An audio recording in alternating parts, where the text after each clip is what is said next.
El enfoque de la clase metabólica de hoy es ayudarles a comprender mejor los orígenes de la resistencia a la insulina. La vez pasada hablamos de qué es la resistencia a la insulina. La definimos, en particular, en el contexto de la salud metabólica, y también revisamos distintas maneras de definir la salud metabólica, incluyendo el síndrome metabólico y la flexibilidad metabólica. Luego levantamos el telón y mostramos que, en el fondo de ambos problemas, está la resistencia a la insulina. Así que explicamos el alcance del problema y por qué importa. La razón particular por la que importa será algo en lo que nos enfocaremos más la próxima semana. Antes de empezar, quiero compartir una pequeña pieza de investigación recién publicada. Hubo un artículo publicado hace poco en Cell Reports. Lo interesante es que muestra, para invocar un concepto de la economía, rendimientos decrecientes cuando se trata de la saciedad y nuestro consumo de cosas dulces, humana. El estudio usó ratas. No conozco evidencia en humanos que apoye o refute esto, así que por ahora asumiremos que es relevante para los humanos hasta que aprendamos lo contrario. Alimentaron a las ratas con una dieta en la que el agua tenía niveles altos de azúcar. Por supuesto, así es como muchas personas reciben azúcar, ¿verdad? Cualquiera de esas gaseosas azucaradas, o incluso el jugo, contiene mucho azúcar. Entonces los animales bebieron agua con azúcar, y después los investigadores probaron su respuesta a una carga de glucosa. Les dieron mucha glucosa para comer. Encontraron que, antes de empezar esta dieta alta en azúcar, alta en sacarosa, los animales tenían una respuesta muy importante a la glucosa y eso inducía una sensación de saciedad. En otras palabras, recibían la carga de glucosa y se sentían muy llenos. Sin embargo, con esta dieta azucarada, con una dieta más alta en azúcar, no funcionaba igual de bien. Cuando daban a los animales esta carga de carbohidratos, no tenían el mismo grado de saciedad. La señal, esa sensibilidad a la carga de carbohidratos, se había reducido. Los investigadores no usan allí la expresión resistencia a la insulina, y yo tampoco la usaré, porque en realidad no la probaron. Pero sí diré que encontraron una capacidad reducida para percibir las calorías o la energía que venía de ese carbohidrato, y los animales habrían estado inclinados a seguir comiendo más. Ese fue el pequeño rincón científico de la clase metabólica. Ahora entremos en el contenido central de la clase de hoy. ¿De dónde viene la resistencia a la insulina? Como recordatorio, la resistencia a la insulina es el problema de salud más común en el mundo. Vale la pena hablar de ella. Vale la pena dedicar una carrera a entenderla y apreciarla en nuestra vida y a escala global.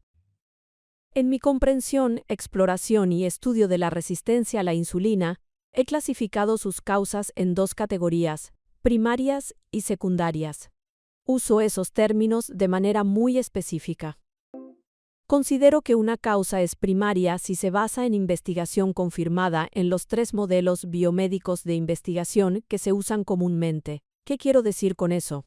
Como científico biomédico, uso estos modelos, y de hecho, he publicado artículos con todos ellos. En el nivel más simple, uno puede cultivar células en una pequeña placa de Petri en el laboratorio. Tenemos una incubadora pequeña que hace crecer células. Podemos poner células musculares en la placa, o células hepáticas, neuronas o células grasas, y luego hacemos experimentos con esas células. Después se pueden hacer experimentos en un organismo completo, como en el caso de roedores de laboratorio, es decir, ratones o ratas. Allí se pueden eliminar genes o sobreexpresar genes, y se puede obtener todo el tejido para estudiar la grasa, el corazón y el cerebro, cosas que sencillamente no se podrían obtener de humanos, por supuesto, en un ambiente perfectamente controlado de laboratorio. Luego están los experimentos realizados en humanos. Así que estos son los 3 modelos biomédicos usados comúnmente: células, roedores y humanos. Las causas primarias de la resistencia a la insulina son aquellos estímulos nocivos que han demostrado causar resistencia a la insulina en los 3 modelos.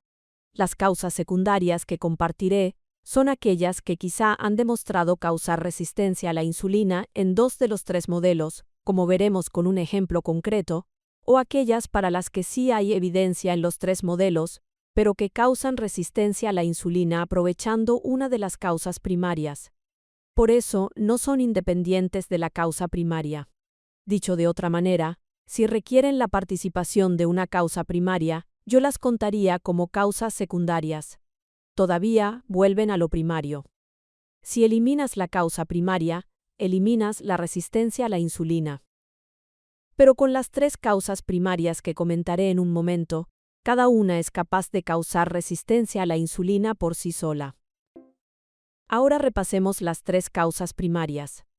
Estos son los grandes pilares que realmente contribuyen a la resistencia a la insulina en células, roedores y humanos. La primera es la inflamación. Es una causa sobre la que tengo una convicción fuerte y con la que estoy bastante familiarizado, porque fue en gran medida el foco de mi investigación de postdoctorado hace muchos años y de trabajos que continué después y a los que sigo contribuyendo. En el caso de la inflamación, es importante que aprecien que, cuando digo inflamación, no necesariamente me refiero a una respuesta inmunitaria. Tampoco me refiero a un rasguño rojo, irritado, supurante e infectado en el brazo. Cuando digo inflamación, quiero que piensen en una vía dentro de prácticamente cada célula del cuerpo. Cuando esa vía se activa, si estuviéramos hablando de una célula inmunitaria, formaría parte de una respuesta inmunitaria normal. Pero, por ejemplo, las células musculares tienen una vía inflamatoria, o varias, y no son células inmunitarias. Las células grasas tienen una vía inflamatoria y tampoco son células inmunitarias. No son glóbulos blancos que formen parte de una respuesta inmunitaria para defender al cuerpo contra una infección. Pero todas estas células tienen estas vías inflamatorias. Lo interesante en el músculo, por ejemplo, es que activas la vía inflamatoria y el músculo no va a empezar a producir anticuerpos. Pero sí muestra la intersección entre el sistema inmunitario o inflamatorio y el sistema metabólico. Cada vez que activas vías inflamatorias dentro de una célula, haces que esa célula tenga una respuesta reducida a la insulina. A nivel celular, puedes incubar células con una proteína inflamatoria, por ejemplo, la proteína C reactiva. ¿Han oído hablar de ella? ¿Les suena familiar? La PCR, o proteína C reactiva, es una proteína que se mide cada vez más en pruebas clínicas porque es un marcador muy bueno de inflamación y de salud cardiometabólica general. Si tengo células musculares, células grasas, células hepáticas o células cerebrales, y pongo proteína C reactiva en ese pequeño baño de cultivo con las células, y luego pruebo cómo responden las células a la insulina, la respuesta disminuirá. La respuesta a la insulina se reducirá. Lo mismo ocurre con los animales. Si induces una respuesta inflamatoria en animales, se vuelven demostrablemente resistentes a la insulina. Lo mismo pasa en humanos. De hecho, me ha parecido fascinante notar, durante estos últimos años en los que todos están mucho más atentos a su salud inmunitaria, y al mismo tiempo, más personas usan monitores continuos de glucosa, que algunas personas casi pueden predecir que se les aproxima un resfriado o una gripe, porque notan que sus niveles de glucosa en sangre empiezan a subir y a volverse más variables. Eso es una señal general de resistencia a la insulina. Y de hecho, ese es el caso en humanos.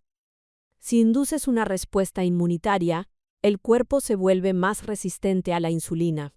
Si activas esas vías inflamatorias, ocurre lo mismo. Hay publicaciones fascinantes que han tocado esto antes, observando la artritis reumatoide. Como toda enfermedad autoinmune, la artritis reumatoide tiene altibajos. Tendrá periodos en los que está muy activa, agresiva y dolorosa, y otros periodos en los que empieza a retroceder y calmarse un poco. De hecho, se puede rastrear la resistencia a la insulina que la acompaña. Cuando el cuerpo activa una respuesta inmunitaria, la resistencia a la insulina va con ella. Para resumir todo eso, la inflamación puede considerarse la primera causa primaria de resistencia a la insulina. La segunda causa primaria es el estrés. Estrés es un término amplio, una especie de término paraguas que en la cultura popular ha adquirido muchas dimensiones, algunas veces usadas de manera imprecisa y otras de manera precisa.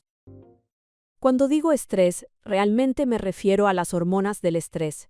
No puedo evitar pensar en el estrés como una respuesta hormonal o como una situación endocrina. Específicamente, hay dos hormonas principales del estrés en el cuerpo: cortisol y epinefrina, también conocida como adrenalina. La llamaré epinefrina, que es el término más técnico. El cortisol y la epinefrina son hormonas totalmente no relacionadas. Se producen en distintos tipos celulares, se producen de maneras diferentes, son tipos de hormonas muy diferentes, se mueven por la sangre de distintas maneras, actúan sobre diferentes células del cuerpo de maneras distintas y tienen efectos diferentes en todo el cuerpo. Lo único que tienen en común es que ambas quieren aumentar la glucosa en sangre. Entonces, si estas hormonas del estrés intentan empujar la glucosa hacia arriba, hay otra hormona que ahora debe trabajar aún más para bajar la glucosa. Por supuesto, esa hormona es la insulina. Así que no sorprende que, si estas hormonas del estrés empujan continuamente la glucosa hacia arriba, el cuerpo se vuelva más resistente a la insulina. ¿Cuáles son algunas causas de estrés? Puede ser algo tan benigno como la privación de sueño y el insomnio. Una mala noche de sueño aumentará significativamente el cortisol al día siguiente, lo que causa resistencia a la insulina ese día. Afortunadamente, una buena noche de sueño borra todo eso. Pero la privación de sueño es una causa simple y muy común de estrés en el cuerpo y tiene una consecuencia metabólica. De manera similar, hay cosas que parecen aún más benignas, pero que se vuelven trágicas cuando se combinan con mal sueño, como el consumo excesivo de cafeína. Si alguien consume demasiada cafeína, quizá para compensar o sentirse mejor por la falta de sueño, eso aumenta la otra hormona del estrés, la epinefrina. Cuando la epinefrina sube, intenta elevar la glucosa, lo que hace que la insulina trabaje más. Es fácil ver cómo una persona puede caer en un ciclo vicioso, dormir mal, tomar cafeína para compensarlo, y eso sigue impulsando esta resistencia a la insulina. De nuevo, esto ocurre en humanos. Das a humanos una carga de cortisol o una molécula similar al cortisol, les das epinefrina, y luego intentas tratarlos con insulina. Necesitarán mucha más insulina para bajar su glucosa a lo que antes se habría logrado con una cantidad modesta de insulina antes de introducir las hormonas del estrés. Lo mismo ocurre con animales y células. He hecho esos experimentos yo mismo. Tratas las células con esas moléculas y se vuelven resistentes a la insulina. La tercera y última de las causas primarias la dejo en la posición final para enfatizarla, porque creo que, con el tiempo y de manera crónica, es la más relevante de todas, la insulina crónicamente elevada. Permítanme introducir una breve aclaración. Algunas personas dirán o querrán pensar que estoy diciendo que cualquier pico de insulina es malo y debe evitarse a toda costa. Eso no es lo que digo, pero sí quiero que se aprecie el impacto de múltiples picos de insulina apilados uno sobre otro. Para explicarlo, si alguien come una carga de carbohidratos, dado que la proteína y la grasa generalmente no provocan una respuesta de insulina relevante, si alguien come carbohidrato puro, la insulina subirá. En una persona sensible a la insulina por lo general tarda unas 2 horas en volver a bajar, quizá entre 2 y 3 horas hasta regresar a lo normal. Recuerden que hablo de esto porque demasiada insulina causa resistencia a la insulina. Puedes hacerlo en humanos, en roedores y en células. Yo no lo he hecho en humanos, pero otros sí. Das a humanos una infusión de insulina, esperas unas horas y la insulina empieza a funcionar cada vez peor. El cuerpo se vuelve cada vez más resistente a ella. Entonces tienes a la persona que obtiene una respuesta de insulina ante una carga de carbohidratos. Lamentablemente, la persona promedio no solo come un desayuno muy rico en almidón y azúcar, sino que hace lo mismo con un refrigerio a media mañana. Justo cuando la insulina está a punto de volver a sus niveles de ayuno, vivimos en una cultura de comer y picar sin cesar, así que la vuelven a subir. Luego la vuelven a subir otra vez y otra vez. Lo hacen en el almuerzo, en el refrigerio de la tarde, en la cena y en el refrigerio nocturno. Cada momento de vigilia se pasa en un estado de insulina elevada. La insulina elevada causa resistencia a la insulina. Lo bueno de estas tres causas primarias, y esto será un tema próximo, antes de que termine el mes, sobre cómo resolver la resistencia a la insulina, aunque me estoy adelantando un poco, es que entre inflamación, estrés e insulina elevada, la insulina elevada puede corregirse muy rápido. Por ejemplo, si tú fueras clínico o estuvieras hablando con un ser querido y descubrieras que tiene todas esas cosas, estrés alto, inflamación alta, insulina alta, podrías decir, tu estrés está alto, necesitas bajar tus hormonas del estrés, pero no sabes exactamente cómo lo está provocando. O quizás sabes que duerme mal y dices, sé que tienes insomnio, no duermes bien, necesitas dormir mejor. Y esa persona dirá, gracias, ahora voy a estar todavía más estresada por mi falta de sueño. Así que es difícil agarrar firmemente el estrés y bajarlo. Lo mismo ocurre con la inflamación. Si alguien tiene una proteína C reactiva elevada, por ejemplo, saber cómo reducirla puede ser complicado. Quizá no lo sabe, quizá no es algo que esté haciendo en su estilo de vida. Podría ser resultado de sus células grasas, algo a lo que llegaré en un momento. Pero con la insulina sabemos que la eleva. Por eso se convierte en una palanca que podemos agarrar, mientras que las otras dos son resbaladizas y difíciles de tomar. Esta sí podemos agarrarla e inmediatamente empezar a bajarla, incluso dentro de un día, mejorando como resultado la resistencia a la insulina. Esas son las tres causas primarias. De nuevo, para reiterar, tenemos evidencia, múltiples publicaciones en los tres modelos biomédicos usados comúnmente, de que cada una de estas causas por sí sola puede causar resistencia a la insulina. Algunos de ustedes quizá estén pensando que faltan causas conspicuas. Por ejemplo, ¿por qué no he mencionado los aceites de semillas? Pues ahora lo haré. Pasemos de las causas primarias a las secundarias. Hablo de los aceites de semillas con enorme respeto y con toda sinceridad. La cantidad de artículos que me han presentado, aunque no soy experto en aceites de semillas, es notable. Estos aceites definitivamente contribuyen a enfermedades en general. Yo, por supuesto, me concentro en mi área de experiencia, es decir, la resistencia a la insulina. Hay evidencia en cultivos celulares de que el ácido linoleico, el principal ácido graso poliinsaturado omega 6 que constituye el aceite de soya y otros aceites refinados de semillas, puede causar resistencia a la insulina en células, aunque la evidencia allí es mixta. Luego, en animales, si un animal consume una dieta alta en aceite de soya, en contraste con, digamos, aceite de coco, los consumidores de la dieta de aceite de soya se volverán más resistentes a la insulina que los del aceite de coco. Así que hay algo más singularmente patógeno. Pero en humanos nunca he visto un estudio en el que una persona coma específicamente aceite de soya, independientemente de cualquier otro tipo de grasa, y luego se vuelva resistente a la insulina. Por eso no he podido elevar los aceites de semillas a la categoría de causa primaria. Creo que contribuyen. De hecho, mencionaré en un momento una razón por la que podrían hacerlo de manera algo indirecta con respecto a las células grasas. Pero en cuanto al efecto directo de comer ácido linoleico, se obtiene resistencia a la insulina. No he visto esos estudios, pero volveré a eso en un momento. La otra causa secundaria de las dos que voy a mencionar, antes de la última que es muy singular, es el ácido úrico. Gracias en gran parte a mi buen amigo Rick Johnson de la Universidad de Colorado, el mundo realmente ha despertado ante los peligros del ácido úrico.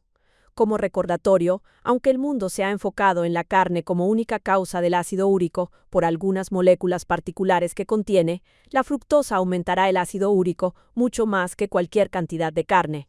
Eso es principalmente lo que Rick ha estudiado la fructosa. Cada vez que metabolizas una molécula de fructosa, produces algo de ácido úrico, así que es un contribuyente muy fuerte. curiosamente se ha demostrado que el ácido úrico causa resistencia a la insulina en los 3 modelos biomédicos. Tratas células con ácido úrico y se vuelven resistentes a la insulina. Aumentas el ácido úrico en animales y se vuelven resistentes a la insulina. Si bloqueas la producción de ácido úrico, no se vuelven resistentes a la insulina. Exactamente lo mismo se observa en humanos. Más ácido úrico, al elevarlo, más resistencia a la insulina. Si bloqueas la producción de ácido úrico, la resistencia a la insulina mejora. Es evidencia bastante sólida. ¿Por qué no lo pongo entonces en la categoría primaria? Porque si bloqueas el efecto descendente del ácido úrico, no hay resistencia a la insulina, o la eliminas. Este es el caso al que aludí antes. Tienes un detonante, un estímulo, pero está actuando a través de otro mediador. Si quitas ese mediador, desaparece el efecto. Específicamente depende de la inflamación. En ausencia de inflamación, no hay resistencia a la insulina. Así que el ácido úrico causa resistencia a la insulina dependiendo de su capacidad para aumentar la inflamación o activar esas vías inflamatorias. Por eso lo pongo en el ámbito secundario. Recuerden que, con las causas primarias, todas son capaces de causar resistencia a la insulina por sí mismas, en ausencia de cualquier otra señal. No dependen de nada más que de sí mismas. Todo esto tiene algo en común. Se manifiesta con los signos clásicos de resistencia a la insulina. Recuerden que hay 2 aspectos reales. Uno es que las células no responden bien a la insulina. El otro, a nivel de todo el cuerpo, es que los niveles de insulina estarán elevados. Eso hace que la causa de resistencia a la insulina por insulina elevada sea especialmente perversa. Si la insulina elevada causa resistencia a la insulina, y eso causa más insulina elevada, que a su vez contribuye a más resistencia a la insulina, se puede ver cómo se convierte en una retroalimentación positiva y un ciclo vicioso. La última causa, que es totalmente única, es la inanición. Necesito definir ese término, porque con demasiada frecuencia la gente piensa en la inanición como si fuera simplemente ayuno. No, hay una gran diferencia entre ayuno e inanición. De hecho, esa diferencia es algo que podemos pellizcar y mover: nuestra grasa corporal. Si tienes grasa corporal para quemar, estás ayunando. Ese es un tema para otro momento, así que seré breve. En el momento en que restringes calorías y te has quedado sin grasa, empiezas a quemar tu masa magra, en particular músculo, para obtener energía, e incluso hueso y todo lo demás. Empiezas a consumir tu propio cuerpo para seguir produciendo suficiente energía para que el cerebro sobreviva. En ese estado, el cuerpo se vuelve muy resistente a la insulina. Curiosamente, esto es principalmente una respuesta de estrés, pero es diferente de la respuesta de estrés de la que hablé antes. En esta situación, cuando el cuerpo se está consumiendo, eres resistente a la insulina, pero los niveles de insulina son bajos. El cuerpo no puede permitirse mantener alta la insulina, porque si la insulina está alta, el cuerpo intenta almacenar energía y eso privaría al cerebro. El cerebro no puede manejar un estado en el que la energía se está almacenando una y otra vez, porque no almacena energía. Necesita tomarla de la sangre. Volveremos a esta idea cuando hablemos de los orígenes metabólicos de la enfermedad de Alzheimer en una lección futura. En cualquier caso, para reiterar, la inanición es un estado metabólico único, resistencia a la insulina, a través de hormonas del estrés, pero único porque los niveles de insulina son bajos. En cualquier otra situación de resistencia a la insulina que conozco, y creo que las conozco todas, la insulina estará elevada. Esto incluye la resistencia fisiológica a la insulina, de la que hablaremos en otro momento. Pasemos ahora a otro segmento, mientras termino la parte de clase antes de hacer preguntas y respuestas. Todos los estímulos de los que he hablado son efectos directos. Si aumentas directamente la inflamación por una enfermedad, por ejemplo, o por sensibilidad a un alimento, el cuerpo se vuelve resistente a la insulina. Pero si quitas ese estímulo, vuelve a ser sensible a la insulina. Lo mismo ocurre con el estrés y con la insulina elevada. Son efectos directos, estímulos nocivos directos que causan resistencia a la insulina. Pero hay una versión más lenta e insidiosa de la resistencia a la insulina, y eso nos devuelve a la célula grasa. Hay múltiples teorías sobre qué tejido del cuerpo se vuelve resistente a la insulina primero. Algunos dirán que es el músculo, otros dirán que es el hígado, otros dirán que son las células grasas. Cualquiera que diga que es algo distinto de las células grasas está totalmente equivocado. Espero que digan lo mismo de mí, pero yo tengo razón. Las células grasas son el comienzo. Esa es la primera ficha de dominó en caer. Probablemente ya conocen mi afecto por la aliteración. La grasa cae primero cuando se trata de resistencia a la insulina. Entonces, ¿qué hace que la célula grasa se vuelva grande? Este es un tema sobre el que acabo de hablar en una reunión reciente, una reunión baja en carbohidratos y también en relación con una próxima cumbre de salud metabólica. En el momento en que grabo esto, publicaré esa conferencia en el sitio de Insulina IQ más adelante. El nombre básicamente es Encoger las células grasas, energía frente a insulina. Cuando una célula grasa empieza a crecer, ese proceso se llama hipertrofia. A medida que la célula grasa sigue creciendo, empieza a experimentar dos problemas. Primero, ya no puede crecer más. En realidad está alcanzando el límite que la membrana celular puede sostener. Es como un globo de agua que se llena tanto que está a punto de reventar. Va a explotar, todos quedarán mojados y habrá agua por toda la casa. Mantengamos la analogía que compara la célula grasa con un globo de agua. Si no podemos desconectar el globo de la llave que lo está llenando, ¿qué pasaría si pudiéramos hacer un agujerito pequeño en el globo sin reventarlo entero? Empezaría a filtrar algo del agua para igualar la que está entrando. Eso es realmente análogo a lo que ocurre con la célula grasa. Se vuelve demasiado grande. La insulina le está diciendo continuamente que crezca, sobre todo al inhibir su capacidad de liberar grasa, pero también al forzarla a recibir energía. Así que la célula grasa básicamente dice: insulina, no me estás dejando descomponer esta grasa, ya no te voy a escuchar. Entonces se vuelve resistente a la insulina para dejar de crecer. Por eso las personas, en promedio, no pueden engordar sin límite. Hay un punto más allá del cual no pueden volverse más gordas. Hay algunas excepciones, personas que genéticamente tienen la capacidad de producir nuevas células grasas, de multiplicar sus células grasas. Esas personas pueden seguir engordando, pero eso no es común. Entonces, la célula grasa grande, la célula grasa hipertrófica, se vuelve resistente a la insulina para detener el crecimiento futuro.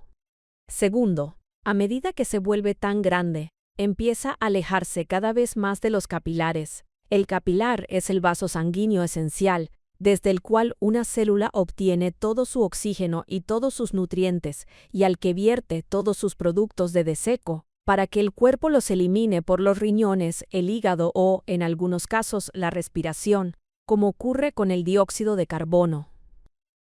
La célula grasa que se vuelve tan grande queda demasiado lejos del capilar, y eso se llama hipoxia. En otras palabras, se está quedando sin oxígeno.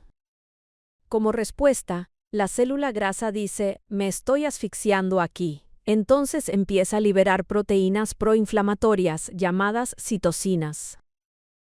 En todo el cuerpo, esto empieza a encender esas vías inflamatorias que luego causan resistencia a la insulina. Pero a nivel de la célula grasa, uno de los efectos de una de esas proteínas proinflamatorias es decirles a los capilares que empiecen a producir nuevos capilares. Así aumenta la vascularización de la célula grasa, ayudándola a respirar mejor y a obtener oxígeno de nuevo. Pero la consecuencia es que está derramando proteínas inflamatorias por todo el cuerpo. ¿Qué hace que la célula grasa se vuelva grande? Hay dos elementos esenciales. En el cuerpo completo, no se puede tener uno sin el otro. Tendrán que ver la conferencia en el futuro para entenderlo del todo. Debes tener un nivel elevado de insulina para señalarle a la célula grasa que necesita crecer. Ese es el estímulo que le dice a la célula grasa: crece. Luego debes tener suficiente energía o suficientes calorías disponibles para alimentar ese crecimiento. Espero que puedan apreciar la diferencia. Una célula grasa nadando en un mar de calorías, en ausencia de insulina, no almacenará ninguna de esas calorías. Es total, completa y físicamente imposible que una célula grasa no solo crezca, sino incluso que se mantenga grande, si la insulina está baja. No puede retener su energía, así que necesitas un estímulo de insulina y necesitas suficiente energía para alimentar ese estímulo de crecimiento.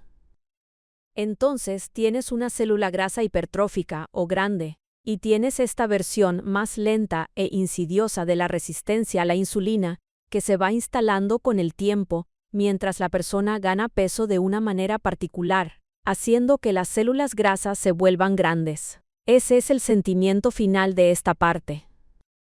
Un punto más, dije que volvería al aceite de soya o al ácido linoleico. El ácido linoleico contribuye a la resistencia a la insulina en parte a través de este efecto sobre la célula grasa, porque inhibe la capacidad de la célula grasa para multiplicarse.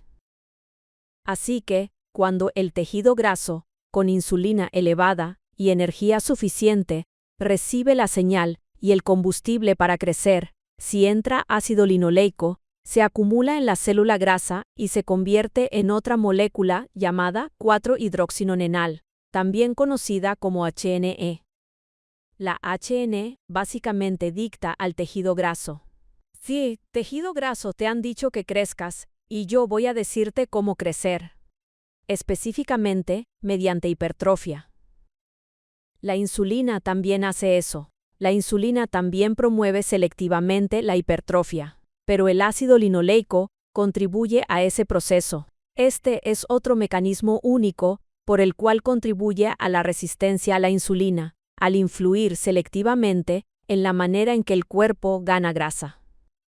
Eso es todo para la parte de clase. La conferencia que mencioné, Encoger las células grasas, insulina frente a energía, se publicará pronto.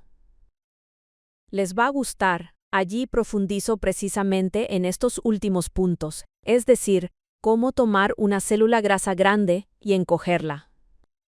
Pasemos ahora a las preguntas y respuestas. Rich pregunta: me alegra que estés hablando de resistencia a la insulina. Una teoría vieja pero nueva en el mundo de la alimentación basada en plantas es que la grasa en realidad causa resistencia a la insulina. Están tratando de mostrar que las dietas basadas en plantas son más eficaces. Sí. Un estribillo común en la comunidad basada en plantas es que la grasa causa resistencia a la insulina, específicamente la grasa saturada. De hecho, usan términos muy científicos como que atasca o tapa el receptor de insulina, lo cual es simplemente absurdo. Pero hay una pizca de verdad en lo que han encontrado.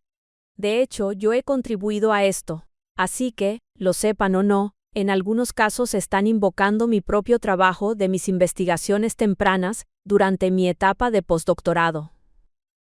Si tomas células y las tratas con grasas saturadas, o si infundes grasa saturada en un animal, se volverán resistentes a la insulina. No ocurre lo mismo si tratas las células o infundes a los animales con ácido oleico, la grasa monoinsaturada. Y hay respuestas variables en el caso del ácido graso poliinsaturado omega 6, el ácido linoleico del aceite de soya, por ejemplo, o de cualquier aceite refinado de semillas. En ese caso hay algo de evidencia. Pero recuerden, infundir grasa saturada, por ejemplo hacer que Rich venga a mi laboratorio, ponerle una vía intravenosa e infundirle palmitato no es lo mismo que comer palmitato. Cuando vamos a los estudios en humanos, como algunos trabajos de Jeff Bolek en la Universidad Estatal de Ohio, él ha encontrado que un grupo bajo en carbohidratos puede comer varias veces más grasa saturada que un grupo bajo en grasa, y no solo tener una mayor reducción de la inflamación, sino también una mejora significativa de la resistencia a la insulina. Así que al nivel de lo que entra por la boca, que es donde debería importarnos, especialmente si los carbohidratos están restringidos, la grasa saturada no está causando resistencia a la insulina. Para complicarlo un poco, si tienes a alguien comiendo una dieta alta en carbohidratos, y luego agregas a esa dieta alta en carbohidratos grasa saturada o grasa monoinsaturada, la grasa saturada sí causa mayor resistencia a la insulina. Pero eso ocurre en el contexto de una dieta alta en carbohidratos, lo cual por supuesto no se aplica a una dieta cetogénica. Es lo opuesto a una dieta cetogénica, así que estos defensores de las dietas basadas en plantas, que demonizan la grasa saturada, están tomando selectivamente algunas líneas de evidencia y aplicándolas para encajar con sus ideas. ¿Qué ocurre cuando comparas una dieta basada en plantas con una dieta cetogénica, que generalmente está en el extremo opuesto del consumo de grasa saturada? No hay un solo estudio que muestre que una dieta basada en plantas supere a la dieta cetogénica. Eso no es lo mismo que el estudio de gemelos de Stanford que se publicó hace poco. Ese estudio no fue cetogénico. Tenían un grupo basado en plantas y un grupo omnívoro que comía lasaña, hamburguesas y todo tipo de cosas, nada cetogénico. Así que estaba fuertemente sesgado para encontrar el resultado que querían obtener. Y, por supuesto, Netflix hizo inmediatamente un documental al respecto. Puedo destacar ese estudio en una futura clase metabólica, dedicada específicamente a analizar un manuscrito publicado popularmente. Eso encajaría bien. En cualquier caso, las dietas basadas en plantas solo mejoran la resistencia a la insulina, porque restringen la energía. Empiezas a tener restricción calórica cuando solo comes plantas. Así es como funciona. Si intentas ponerlos en una versión más alta en calorías, no tendrán ninguna mejora.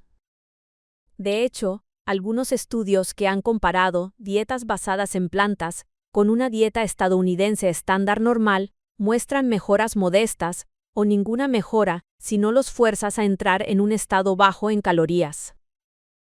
Pero recuerden la célula grasa, si es muy grande, o una cosa que no comenté pero que sí comento en esa conferencia que compartiré cuando esté en Insulin IQ, al restringir la energía en la dieta, todos los estudios que han analizado una dieta basada en plantas han tomado personas desde su dieta estadounidense estándar, alta en carbohidratos y alta en calorías, y luego han reducido las calorías y las han puesto en una dieta basada en plantas, incluso reduciendo la cantidad total de carbohidratos que comen.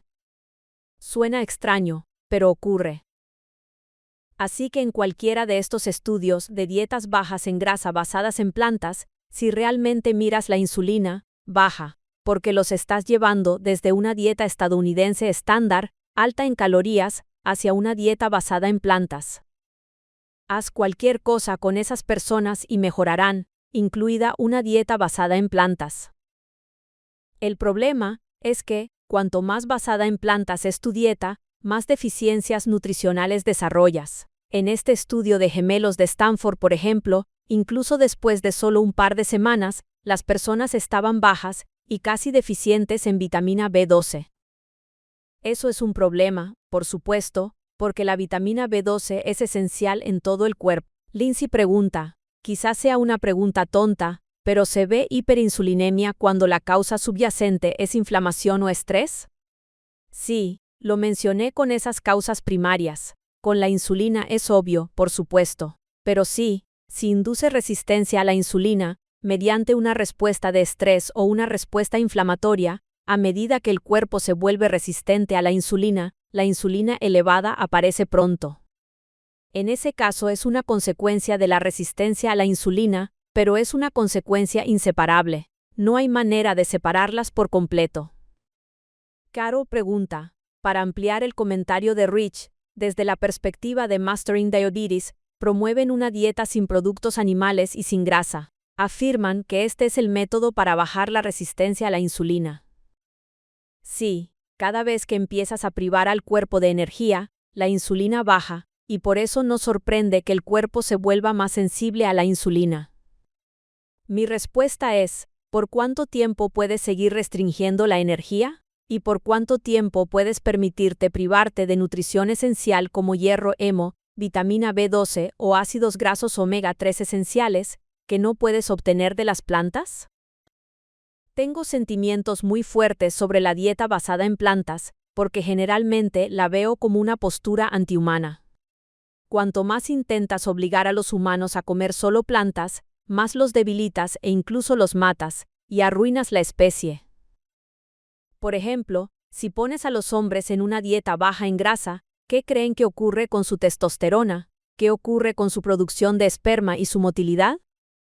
Bajan. Y cuanto más privada de vitamina B12 esté una mujer, más incapaz será de llevar un feto, un bebé, a término. Así que literalmente empiezas a matar a la especie humana. Para mí, eso dice mucho. Jerry pregunta, Se dice que la alulosa no causa una respuesta de glucosa, pero ¿eleva la insulina? Excelente pregunta. No lo hace. De hecho, estamos a 6 semanas de un estudio en animales sobre alulosa y estamos a punto de empezar un estudio en humanos. Cualquier persona que viva en Utah Valley y quiera participar, pronto haré un anuncio. Pero no hay ninguna respuesta de insulina a la alulosa. Una de las otras razones por las que me entusiasma un poco la alulosa es que es más que un reemplazo del azúcar, como lo son todos los demás edulcorantes, ya sea stevia, sucralosa o extracto de fruto del monje, todos me parecen bien, pero solo actúan reemplazando al azúcar. Lo interesante de la alulosa es que también reemplaza al azúcar de mesa como un azúcar raro, pero aumenta el péptido similar al glucagón tipo 1. Ese péptido ayuda no solo a mantener controlado el glucagón, razón por la que probablemente es tan útil en personas con diabetes tipo 1, sino que también retrasa el vaciamiento gástrico, haciéndote sentir más lleno durante más tiempo. Eso, por supuesto, es muy beneficioso. Jack, pregunta. Una pregunta de una seguidora. Escuché al Dr. Bigman hablar de las gaseosas dietéticas. Parecía decir que las personas comen en exceso al beber gaseosa dietética porque les da hambre. Creo que algunas personas que suben de peso no están comiendo de más por la gaseosa, sino por el efecto de la insulina solamente. No, la gaseosa dietética por sí sola, el aspartame en la gaseosa dietética, no causará un pico de insulina. He investigado mucho eso, porque sé que es un edulcorante disfrutado comúnmente por su presencia en gaseosas dietéticas. No hay efecto de insulina. Sin embargo, existe algo llamado efecto cefálico. Saboreas algo dulce y el cuerpo espera las calorías de esa dulzura. Eso es comprensible, especialmente con carbohidratos. El cuerpo espera una carga de glucosa, porque en la naturaleza nada es dulce a menos que sea un carbohidrato. No hay grasas dulces, no hay proteínas dulces, solo los carbohidratos son dulces. Así que el cuerpo espera una carga de glucosa por esa razón. Pero no todo el mundo parece sentir esto. Mi sentimiento general sobre la gaseosa dietética es, si en tu momento más honesto eres capaz de disfrutar una gaseosa dietética y no empiezas a picar comida, si no tienes ese efecto permisivo después, entonces está bien.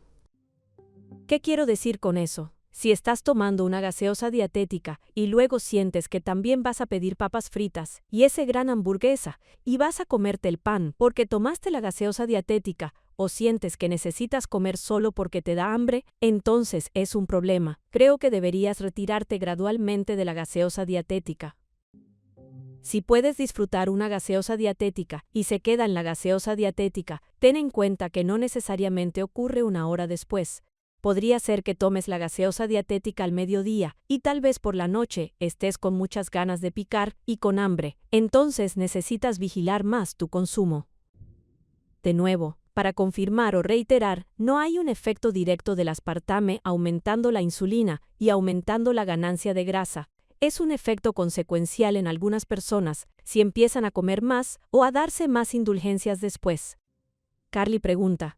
Ayer en un encuentro en línea hablamos de la alulosa y de que la fuente importa, ya que algunas fuentes vienen del maíz. ¿Puedes añadir algo a esta conversación?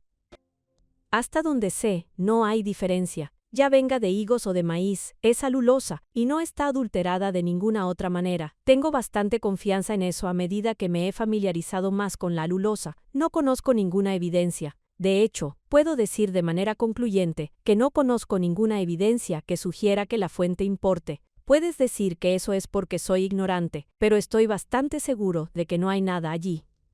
Joseph pregunta. Una de mis clientas mencionó que cada vez que su azúcar en sangre sube, le duelen las rodillas. ¿Podría ser la inflamación de la que hablaste? Podría ser, Joseph. Podría ser inflamación, pero siempre intento ser cuidadoso con el orden de los acontecimientos cuando hablo de estas cosas. La manera en que hablé de la inflamación en el contexto de la salud metabólica fue desde la posición de inflamación, creando el problema metabólico, no del problema metabólico creando la inflamación. Espero que tenga sentido.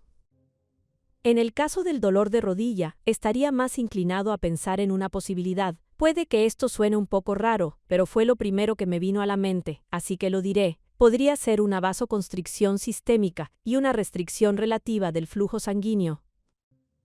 Una de las cosas interesantes sobre la rodilla y estas articulaciones es que generalmente tienen muy poco flujo sanguíneo. Si comprometes el flujo sanguíneo incluso un poco más, pasan de poco a casi nada. Si comes algo que provoca un gran pico de glucosa, eso activa tu sistema nervioso simpático. Esta es una de las razones por las que muchas personas duermen tan mal, se dan un gusto con almidones y azúcares que elevan la glucosa en la noche, se acuestan hiperglucémicas y se preguntan por qué están ansiosas. No estás ansiosa, simplemente has activado tu sistema nervioso simpático. Entonces tienes calor, sudas, el corazón late con fuerza. Otro efecto relacionado con ese latido es lo que se llama vasoconstricción sistémica. Cuando el sistema nervioso simpático se enciende, empieza a restringir los vasos sanguíneos. Si tuviera que adivinar, Joseph, creo que allí caería esto. Creo que sería más una respuesta aguda a la hiperglucemia y al flujo sanguíneo restringido. Rich pregunta: las dietas basadas en plantas también dicen que bajan el colesterol. ¿Hay un beneficio en bajar el colesterol? No creo que lo haya. De hecho, muchas líneas de evidencia admitidamente correlacional, que es el único tipo que existe cuando hablamos de longevidad, muestran que las personas más longevas suelen tener niveles altos de colesterol. Muchas personas basadas en plantas invocarán, por supuesto, la idea de las zonas azules. Abordaremos eso en una futura clase, pero creo firmemente que todo el fenómeno de las zonas azules se basa en fraude. De hecho, hay evidencia bastante convincente. En cada una de estas supuestas zonas azules, ya sea Okinawa o Cerdeña, paradójicamente tienen en promedio algunas de las expectativas de vida más bajas y algunas de las tasas de alfabetización más bajas dentro de sus respectivos países. Lo que concluyó un científico australiano es que estas personas informan fraudulentamente sus fechas de nacimiento. Pueden hacerlo por la mala conservación de registros. Las áreas en general son un poco más empobrecidas y hacen esto para obtener beneficios de jubilación antes. Creo que eso está bastante validado, porque la evidencia es muy difícil de reconciliar. Son áreas con baja alfabetización, con tasas de mortalidad más altas que el resto del país, así que en promedio la gente muere más, y aún así se espera que creamos que hay anomalías paradójicas en medio de ellas donde de repente viven mucho más de 100 años. Creo que todo se basa en fraude. De hecho, son pobres, razón por la cual no comen mucha carne. Además, en algunos de los lugares más longevos del planeta, como Hong Kong, tienen el mayor consumo de carne per cápita. Así que eso no encaja con esa idea. Y de nuevo, el colesterol alto podría ser parte del beneficio. Curiosamente, acaba de publicarse un artículo, y quizá haga una pequeña publicación en Instagram sobre esto hoy. Encontraron que, cuando las personas adoptan una dieta cetogénica, existe esta gran preocupación. Comes toda esa grasa saturada y tu colesterol se disparará. Lo que este grupo encontró fue que este fenómeno solo ocurre en personas que ya son bastante delgadas. Es parte del fenómeno de hiperrespuesta de masa magra que Dave Feldman ha propuesto y que ahora sigue creciendo en atención y evidencia. Si alguien tiene sobrepeso, no parece tener este efecto de aumento de LDL en respuesta a la dieta cetogénica. Mindy pregunta: ¿sabes algo sobre un azúcar llamado trealosa que puedas compartir con nosotros? Es una gran pregunta. Estoy familiarizado con la trealosa. Es un azúcar muy poco común. Tendría que mirar exactamente en qué se digiere. Creo que es básicamente una molécula de almidón, o, más precisamente, dos glucosas unidas por lo que se llama un enlace glucosídico, y el cuerpo tiene dificultades para digerirlo. No separamos muy bien ese enlace. Tenemos una enzima amilasa que puede separar muchos otros enlaces de glucosa, tomando el pan, ese polímero de almidones, y convirtiéndolo en mucha glucosa. Pero con la trealosa no separamos ese enlace muy bien. Estoy especulando un poco, no lo recuerdo totalmente, aunque he estado familiarizado con ella en el pasado, pero creo que así actúa. Básicamente no la digerimos muy bien, y por eso saboreamos la dulzura cuando llega a la boca, pero no tenemos impacto de glucosa. Mindy, lamento no estar más familiarizado con eso. Lo estudiaré mejor. Tania pregunta: ¿cómo se compara Hong Kong en las tasas de enfermedad cardíaca? Muy bajas. Puedes buscar la incidencia y la mortalidad, especialmente la mortalidad por enfermedad cardíaca y la longevidad. Es uno de los lugares más longevos del planeta. Eso tiene bastante peso. Pero además, como contraargumento a toda esa narrativa de que la carne causa estas enfermedades de la civilización, o lo que yo llamo las plagas de la prosperidad, miren qué ha ocurrido con el consumo de carne roja en los últimos 120 años en Estados Unidos. Bajó mucho desde principios del siglo XX hasta los años 60 y 70. Subió, y luego cayó en picado en los años 70. Después volvió un poco, y luego se estabilizó. Ha estado estable durante unos 20 o 30 años, así que no estamos comiendo más y más carne cada año. Pero ¿qué ha pasado durante ese mismo periodo con la enfermedad cardíaca, los cánceres y la diabetes? Todas se han disparado, siguen subiendo más y más. Desde una vista global y superficial, a unos 10.000 pies, toda la historia se derrumba. Espero que cualquiera que escuche esto, incluidos quienes están conectados ahora, pueda mirarlo de manera honesta. Si miras el consumo de carne roja, ha bajado por persona desde hace 120 años. Durante el mismo periodo, la enfermedad cardíaca y la diabetes en particular se han disparado y han seguido subiendo. La carne roja no sigue subiendo. Así que incluso con la mirada más simple, toda la historia empieza a caerse. Jackie pregunta: estoy con sobrepeso y mi LDL está altísimo, pero tengo triglicéridos bajos, HDL alto e insulina por debajo de 3. Jackie, curiosamente probablemente estás entre esas pocas personas que tienen lo que se llama crecimiento graso hiperplásico. Este es el proceso mediante el cual las células grasas se multiplican. Cuando hay insulina elevada y energía suficiente para alimentar el crecimiento, la insulina estimula el crecimiento. En lugar de que cada célula grasa individual se vuelva cada vez más grande, hay personas que tienen la capacidad de producir una nueva célula grasa. Antes de que esta célula grasa se vuelva demasiado grande, tienen una nueva que puede empezar a llevar parte de esa carga metabólica. Así ninguna de las células grasas termina siendo demasiado grande, y por eso previenen la resistencia a la insulina y la inflamación. El hecho de que tengas sobrepeso ahora, y como recordatorio, las mujeres naturalmente tienen más grasa que los hombres como consecuencia de las hormonas sexuales, es natural, está diseñado así y es más saludable para las mujeres por la manera en que almacenan grasa. Esto incluye un poco más de hiperplasia, un poco más de multiplicación de células grasas en las áreas de glúteos y caderas. Son áreas que pueden crecer produciendo nuevas células grasas, lo que ayuda a la mujer a mantenerse más sensible a la insulina a pesar de la masa grasa. En tu caso, Jackie, eso podría ser lo que ocurre. Tienes esta capacidad de producir células grasas, así que tienes más células grasas, pero son más pequeñas, y por eso eres sensible a la insulina. El hecho de que tu proporción de triglicéridos a HDL sea tan baja, me importa mucho más que tu LDL. Esto está respaldado por investigaciones publicadas. El LDL no predice el riesgo de enfermedad cardíaca, pero la proporción de triglicéridos a HDL lo predice mucho mejor que el LDL. De hecho, un estudio en particular resalta esto al observar la proporción de triglicéridos a HDL y el LDL, graficándolos en una especie de curva o gráfico tridimensional. Encontraron que, en todos los niveles de LDL, si la proporción de triglicéridos a HDL es baja, no hay aumento del riesgo de enfermedad cardíaca, pero en el momento en que esa proporción sube, el riesgo de enfermedad cardíaca sube, independientemente de que el LDL sea alto o bajo. El hecho de que tu insulina esté por debajo de 3 sugiere, en combinación con la proporción de triglicéridos a HDL, que tu cuerpo es muy sensible a la insulina. Y por supuesto, como recordatorio, nunca doy consejos médicos, solo soy su científico amable. Espero que ahora estén mucho más familiarizados con las causas y los orígenes de la resistencia a la insulina, las primarias, las secundarias, las únicas y el papel contribuyente de la célula grasa. La próxima semana hablaremos más sobre las consecuencias de la resistencia a la insulina. Gracias a todos por escuchar. Espero que esto los anime a reflexionar más profundamente sobre lo que significa tener una verdadera salud metabólica. Recuerden dejar un me gusta, suscribirse y compartir su propia historia. Gracias de nuevo por vernos.